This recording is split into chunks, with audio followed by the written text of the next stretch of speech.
تعلیم اور تربیت کا انتظام کرے، ان بچیوں کا نکاح کر دے اور زندگی بھر ان کے اوپر خرچ کرتا رہے، تو ایسے ماں باپ پر جنت واجب ہو گئی، جنت واجب ہو گئی۔ اور بلکہ ایک حدیث میں فرمایا جو اپنی 2 بچیوں کے نام اچھے رکھے، ان کی تعلیم و تربیت کا انتظام کرے، ان کا نکاح کرے اور مرنے تک ان کے اوپر خرچ کرتا رہے، مرنے تک ان پر خرچ کرتا رہے، تو وہ کل قیامت کے دن میرے جنت میں اتنا قریب ہوگا جتنی یہ 2 انگلیاں آپس میں قریب ہیں۔ یہ انگلیاں کتنی؟ نبی نے یوں نہیں فرمایا، نبی نے یوں فرمایا، یہ انگلیاں جتنی آپس میں قریب ہیں اتنے جو ہے وہ ماں باپ یا بھائی میرے قیامت کے دن جنت کے قریب ہوں گے، ان کے گھر جنت میں میرے گھر کے سامنے ہوں گے، جو اپنی بیٹیوں کو عزت دیتے ہیں۔ صرف کہا نہیں بلکہ کر کے دکھلایا۔ جب فاطمہ سب سے چھوٹی بیٹی نبی پاک صلی اللہ علیہ وسلم کی جب اپنے ابا سے ملنے آتی اور پتہ چلتا دروازے پہ کہ فاطمہ آ رہی ہے، نبی پاک صلی اللہ علیہ وسلم کھڑے ہو جاتے تھے۔ بیٹی کے استقبال کے لیے باپ کھڑا ہو جاتا تھا۔ بچہ اپنا ہی ہے، اس کے لیے کوئی کھڑا ہوتا ہے؟ ہاں، باپ آئے بیٹی کھڑی ہو جائے یہ تو سمجھ میں آ رہا ہے دنیا کر رہی ہے، لیکن فاطمہ آ رہی ہے تو محمد عربی صلی اللہ علیہ وسلم کھڑے ہو جاتے تھے۔ بعض صحابہ نے کہا بھی اللہ کے رسول یہ تو بچی ہے، فرمایا تمہاری نگاہوں میں بچی ہے لیکن یہ وہ جنت کی عورتوں کی سردار ہے جس کے اوپر جنت کی حوریں بھی رشک کرتی ہیں، میں کیوں نہ کھڑا ہوں گا۔ یہ عزت دی اپنی بیٹی کو،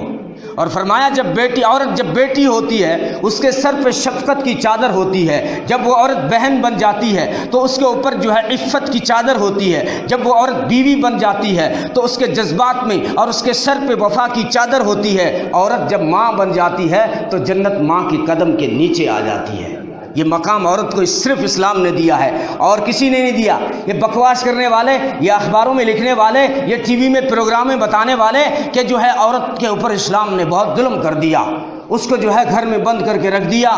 اور جو ہے اس کے اوپر پردے کا حکم دے دیا اور اس کو جو ہے بہت ساری جگہوں سے منع کر دیا، اس کو جو ہے قید میں ڈال دیا، جیل خانے میں ڈال دیا، جیل خانے۔ حالانکہ انہوں نے عورت پہ ظلم کیا ہے، انہوں نے عورت کو گھر سے باہر نکال کے ظلم کیا ہے، چاہے وہ یورپ ہو، امریکہ ہو، کینیڈا ہو یا انڈیا ہو، کوئی بھی ہو، جس نے بھی عورت کو گھر سے باہر نکال کر فلائٹوں میں ایئر ہوسٹس بنا دیا یا ہوٹلوں پہ لڑکیوں کو بٹھا دیا یا دکانوں پہ گراہکوں کو بڑھانے کے لیے، گراہکوں کو متوجہ کرنے کے لیے عورتوں کو بٹھا دیا، اپنی چیزوں کو بیچنے کے لیے عورت کا فوٹو لگا دیا، اور بلکہ عورت کو آج سے اتنا ذلیل و خوار کر دیا گیا ہے ان قوموں نے جنہوں نے اسلام کے اوپر کیچڑ اچھالا اور وہ کہتے ہیں اسلام نے عورت کو عزت نہیں دی۔ خدا کی قسم، عورت کو اگر کسی نے عزت دی ہے تو وہ دین اسلام ہے، باقی سب نے عورت کو رسوا کیا ہے۔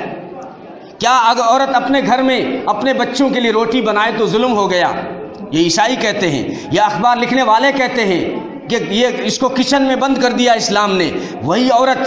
عورت فلائٹ کے اندر جو ہے نہ جانے کتنے مردوں کو کھانے پیش کر رہی ہے، کتنے مردوں کا جو ہے کپڑے